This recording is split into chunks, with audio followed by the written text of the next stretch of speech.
like, this is the kind of stuff that I'm on. And it's one of these, like Peter Frampton, like, do you feel like I do? Like, so let's get into it. To have these thoughts, like this perception, like, yeah, like, I'm on my way to work, or I'm doing work, or I just got off work.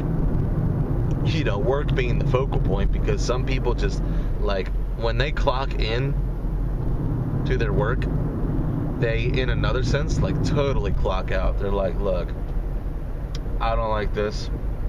I don't want to do this. I'm doing this for money.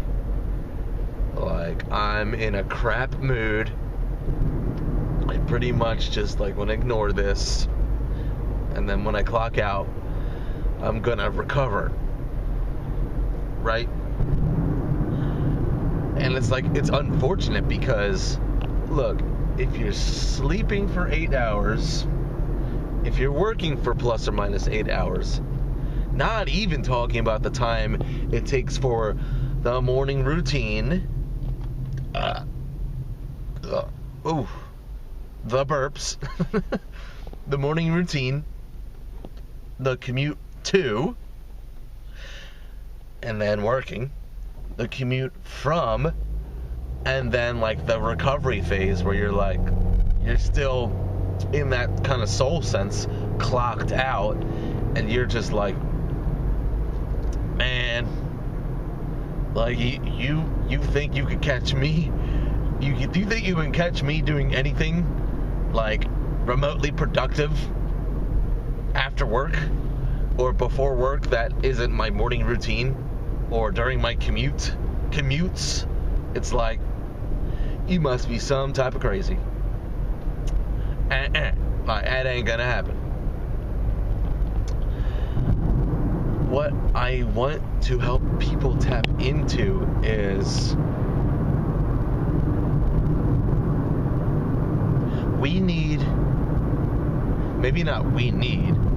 but look, I'll just approach it this way. This is the way I see things. You can resonate with what you resonate with. You can take on what you want to take on. You can be invited to what you want to be invited to, right? So it's this concept of everything can be teaching me something. Everything can be helping me in that sense. Everything can show me where I'm falling short, and therefore there are ways for improvement. Everything can be showing me ways where I'm having growing pains, ways where things are hard, things are difficult. Maybe I'm in new situations. Maybe I'm in situations that have become routine to me, but they're not really getting any easier. I can be actually grateful for these things that are difficult, that are throwing me for a loop, that are not comfortable, but they're growing pains. They're not comfortable, but they're showing me things. They're not comfortable, but they're making me maturized, right? More mature. I love this concept that I heard someone say. Now, you may not be in the spiritual circle. You may be in the biff bam, grind set, go get 'em circles. But there's this guy, Matt Kahn, Kahn, shout out to Matt Kahn, where instead of talking about a sort of spiritual maturity, he talks about forms of spiritual puberty, spiritual growth spurts. Because when we talk about different forms of maturity, it could be kind of vague, kind of ambiguous, kind of, where is really the line? It's kind of blurred, it's kind of foggy, a little hazy. But if we're talking about puberty, it's like bloop, like growth spurt, boop. It's a momentous occasion. It is something that you know when it's happening because you're shifting into a completely different person. So these spiritual, these mental, emotional, psychological growth spurts is what I'm talking about here. We'll just call them, to keep it secular, core essence growth spurts. Core essence growth spurts. At a core level, you can have these growth spurts. Now, it's a two-part thing because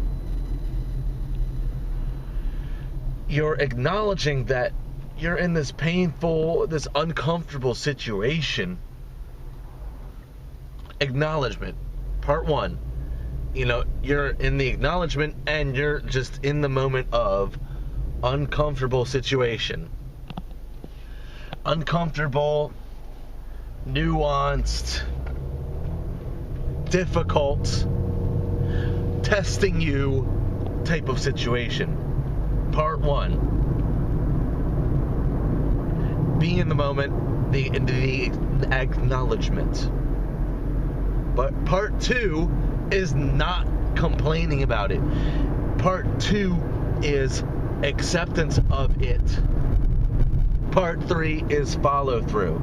I know I said there were two parts, but I think acceptance should be its own thing. The follow through should be its own thing as well. Right? And the real kicker is the follow through, it doesn't even have to be that much of a thing. The follow through can simply be, okay, this is happening, I'm just going to breathe, exist, survive, right? That could be the full extent of the follow through. Even though that in most, just like whether it be on the job or person-to-person situations, like you're breathing, you're existing, but you're also, saying words or you're giving eye contact at least, etc., etc. Or, you got to make the call, literally or symbolically. You got to send the email, like yada yada. So therefore, making these things happen is the end point of it. And once this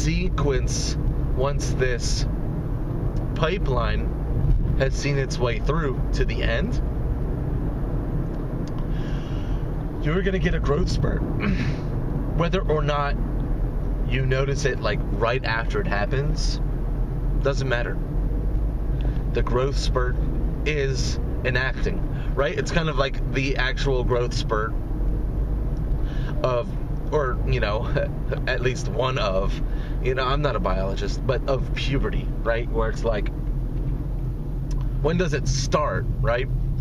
When the hormones start, bubbling up, fusing, getting sent to, different parts of the body. Again, not a biologist. If you're a biologist and you would like to weigh in on what actually happens during puberty, right? Like more calcium going to the bones, like all of these things happening. The growth spurts, like bloop, bloop, bloop, right? Like the Mario getting the mushroom, like, oh, it's happening, ooh! Right?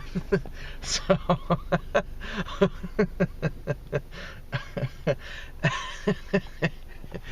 anyway,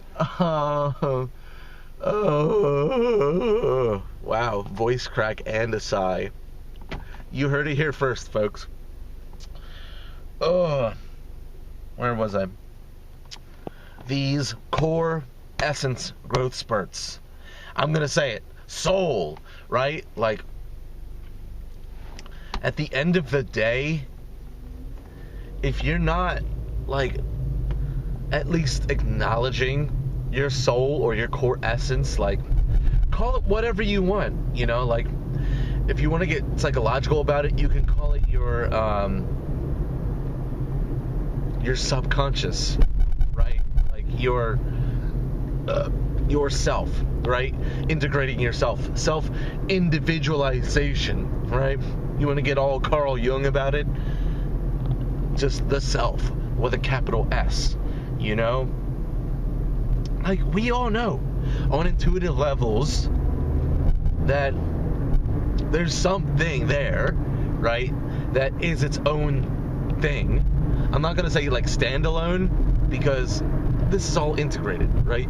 Like, the soul with the mind, with the emotions, with the body, with the life, the perception of life, the subjective with the objective, with the life that you live, and then the legacy that you leave. Like, you're spreading seeds all day. You're shooting your shot. You're shooting your shot all day, every day, with all the things that you do. So you're a walking legacy machine. So therefore, after you croak, after you kick the bucket, after you plop over,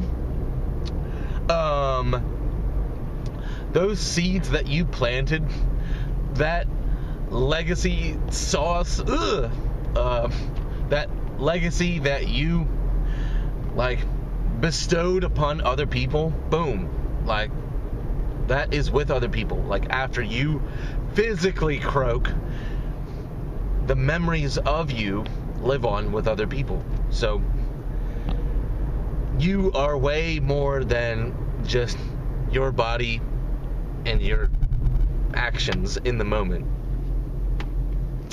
You are a legacy, a machine. Look. Look. All in all, I've been dropping a lot of entry points, incision points, integration points. Take what resonates with you. And I got to start strong, finish strong. So let me leave you with a banger, a cliffhanger. And then silence. There you go. There's your cliffhanger, actually. I like that. At the end of the day, you and your soul, you and your core essence, in silence, that's all there really is, right? Even if you have a significant other, you wake up, again, even with a significant other, you wake up, like, before you're even fully conscious, you're still in that hazy dream state. What is it? It's you. And then as you're drifting off to sleep into that hazy dream-like world, it's just you. And then if you want to get a little more spiritual about it, yeah, but just you is integrated with everything. Very true. But at the end of the day, at the start of the day, throughout the day, you are with you. Let's acknowledge that. Let's be a little silent with that, in that. Even if the world is physically, audibly, or symbolically loud, you can find that silence, and within that symbolic silence, you will find, and you will keep finding, and you will gain, and you will keep gaining, and you will build that trust, and you will build and grow that relationship with you. Catch you later.